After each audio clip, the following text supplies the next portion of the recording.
നമസ്കാരം. എൻ്റെ അടുത്ത് കഴിഞ്ഞ ദിവസം ഒരാൾ ചോദിച്ചു, ഈ പ്രേതാനുഭവങ്ങൾ കേൾക്കാൻ നല്ല രസമുണ്ട്, ഇനി അങ്ങനെ ഒരു അനുഭവം ഇല്ലെങ്കിലും സ്വാമി ഇരുന്ന് പറഞ്ഞാൽ മതിയെന്ന്. അനുഭവങ്ങളില്ലാതെ എങ്ങനെയാണ് പറയാൻ പറ്റുക? അനുഭവങ്ങളല്ലേ നമുക്ക് പറയാൻ പറ്റൂ. പ്രത്യേകത നമ്മുടെ ലെവലിൽ നിന്ന് മുകളിൽ നിൽക്കുന്ന മറ്റൊരു ലെയറിൽ നിൽക്കുന്ന മരണാനന്തരമുള്ള ശേഷമുള്ളൊരു ജീവിതത്തെക്കുറിച്ച് പറയുമ്പോൾ പറയാതിരിക്കാൻ കഴിയില്ല. എനിക്കൊരു സുഹൃത്തുണ്ടായിരുന്നു, വളരെ ചെറുപ്പത്തിലാണ്. അദ്ദേഹം ഞാൻ ഈ പരസ്യ കമ്പനി നടത്തിയിരുന്ന കാലത്താണ്. ഇദ്ദേഹമായിട്ടൊരു ആത്മബന്ധമുണ്ടായി. ഒരു ദിവസം ഞാൻ ഈ സ്റ്റാർക്ക് എന്ന് പറഞ്ഞ ഏജൻസിയിലാണ്. ഞാൻ അവിടുന്ന് പുറത്തോട്ട് ഇറങ്ങുമ്പോൾ ഇദ്ദേഹം ബൈക്ക് കൊണ്ട് നിർത്തിയിട്ട് പറഞ്ഞു,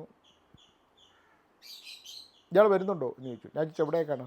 ഞാൻ പൊന്മുടിയിലേക്ക് പോവുകയാണ്. ഞാൻ ചോദിച്ചു ഞാനില്ല. അതെന്താണെന്ന് ചോദിച്ചു. വന്നിട്ട് പോരാ. ഞാൻ പറഞ്ഞില്ല, എനിക്ക് അങ്ങനെ ഇപ്പം അങ്ങനെ സൗഹൃദം കൂടി കൂട്ടുകാരോടൊപ്പം അതിലൊന്നും വരാൻ ഉള്ള അവസ്ഥകൾ ഇപ്പോൾ ഇല്ലാത്തത് കൊണ്ടാണ് ഞാൻ വരുന്നില്ല എന്ന് പറഞ്ഞു. യമഹ വണ്ടിയാണ്. അപ്പോൾ പറഞ്ഞു കയറാം, നമുക്കിതിൽ പോയിട്ട് വരാം എന്ന് പറഞ്ഞു.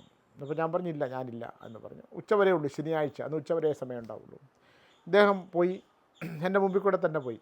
പൊന്മുടിയിൽ എപ്പോഴെങ്കിലും പോകാൻ പറ്റും എന്ന് ഞാനും വിചാരിച്ചു. കുറേ കാലങ്ങൾക്ക് ശേഷം ഇദ്ദേഹത്തെ കാണാതായി ഞാൻ അറിഞ്ഞപ്പോൾ നമ്മുടെ ഓഫീസിലുള്ള ഒരാൾ പറഞ്ഞു, പറഞ്ഞില്ലേ ഇന്ന ഏജൻസിയിലെ ഇന്ന ആൾ പൊന്മുടിയിൽ പോണ വഴിക്ക് ആക്സിഡൻ്റായി, അല്ല നട്ടല്ല മജ്ജ ചോർന്ന് പോയി, ഇപ്പോൾ കിടപ്പിലാണ് എന്ന് പറഞ്ഞു.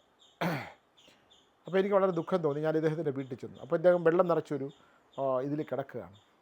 എന്നെ കണ്ടോ സുനിൽജി എന്ന് പറഞ്ഞാൽ എൻ്റെ കണ്ണ് നിറഞ്ഞ്, എൻ്റെ കാലനങ്ങുന്ന കണ്ടില്ലേ, വിത്തിൻ 90 days ഞാൻ എഴുന്നേറ്റ് വരും, ഞാൻ ഇനിയും ഓടിക്കും, നമുക്കൊരുമിച്ച് പൊന്മുടിയിൽ പോകണം എന്നൊക്കെ പറഞ്ഞു. എന്തായാലും ഞാൻ കുറച്ച് നേരം അദ്ദേഹത്തിൻ്റെ അവിടെ ഇരുന്നു. ഒറ്റയ്ക്ക് ആ മുറിക്കുള്ളിലെ കിടപ്പ് അദ്ദേഹത്തിനെ വളരെ അസ്വസ്ഥമാക്കി. ഇദ്ദേഹത്തെ ഒരു പ്രണയിച്ചിരുന്ന പെണ്ണ് ഇദ്ദേഹത്തെ ഉപേക്ഷിച്ചു പോയി. അങ്ങനെ ജീവിതത്തിൻ്റെ നിരാശ. 24 മണിക്കൂറും ഈ വെള്ളം നിറച്ച ഈ വാട്ടർ ബെഡിൽ ഇദ്ദേഹം ഇങ്ങനെ കിടക്കുകയാണ്. വർഷങ്ങൾക്ക് മുമ്പാണ്. ഒരു ദിവസം രാത്രി ഞാനൊരു സ്വപ്നം കാണുവാണ്. ഇയാളെന്നെ വിളിക്കുന്നു പൊന്മുടിയിൽ പോകാനായിട്ട്. അപ്പോൾ ഞാൻ പറഞ്ഞു, എനിക്ക് ഇയാളെന്താന്ന് വരാത്തത് എന്ന് എന്നോട് ചോദിക്കുന്നു. അപ്പോൾ ഞാൻ പറഞ്ഞു, അല്ല എനിക്ക് അങ്ങനെ വരാനുള്ള സാഹചര്യങ്ങളില്ലാത്തത് കൊണ്ടാണ്, എനിക്കങ്ങനെ സൗഹൃദങ്ങൾ കൂട്ടുകൂടി അങ്ങനെ പോകാനുള്ളൊരവസ്ഥയില്ലാത്ത ഒരാളാണ്.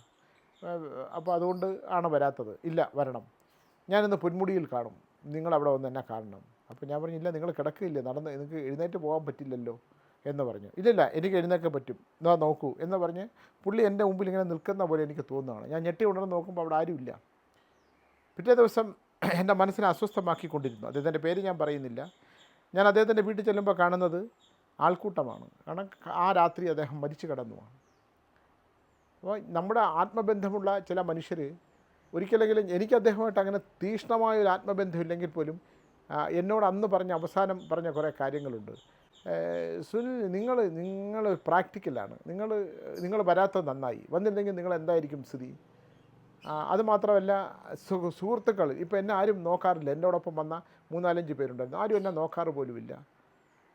നിങ്ങൾ പറഞ്ഞ വഴികളും നിങ്ങൾ പറഞ്ഞ കാര്യങ്ങളുമൊക്കെ, നിങ്ങൾ ഈ ചെറിയ പ്രായത്തിൽ തന്നെ ഇങ്ങനെയൊക്കെ പറഞ്ഞല്ലോ, വന്നെങ്കിൽ നിങ്ങൾക്ക് ഈ അപകടം ഉണ്ടായാനേ. എന്തായാലും എൻ്റെ ജീവിതം ഇങ്ങനെ ബുദ്ധിമുട്ടിപ്പോയി എന്ന് പറഞ്ഞിട്ട് പുള്ളി എൻ്റെ കയ്യിൽ ഇങ്ങനെ പിടിച്ചു.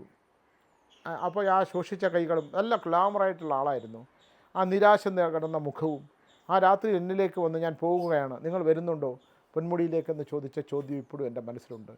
യഥാർത്ഥത്തിൽ അത് സ്വപ്നമൊന്നും എനിക്ക് വിശ്വസിക്കാൻ പറ്റുന്നില്ല. കാരണം അദ്ദേഹം എൻ്റെ മുമ്പിൽ വന്നു നിന്ന് സംസാരിച്ച പോലെയാണ് എനിക്ക് തോന്നിയത്. ആത്മബന്ധങ്ങളൊക്കെ, സൗഹൃദങ്ങളൊക്കെ വളരെ നല്ലതാണ്. ചില യാത്രകൾ, മറ്റുള്ളവരുടെ മുടങ്ങേണ്ട യാത്ര, അവർക്ക് യഥാർത്ഥത്തിലുള്ള യാത്ര പോകേണ്ട സമയമായെങ്കിൽ ആ യാത്രയിൽ നമ്മളെ കൂടെ കൂട്ടും. അപ്പോൾ നമുക്കത് പോകാനുള്ള സാഹചര്യമില്ലെങ്കിൽ നമ്മൾ ഓർക്കണം, നമ്മുടെ സമയമായിട്ടില്ല, നമുക്ക് വേറെ കാര്യങ്ങളിൽ നമ്മൾ എൻഗേജഡാണ്. അതുകൊണ്ട് സുഹൃത്ത് പോയിട്ട് വരൂ എന്ന് പറയുന്നതാണ് നല്ലതെന്ന് പറഞ്ഞുകൊണ്ട് നിർത്തുന്നു. നമസ്കാരം.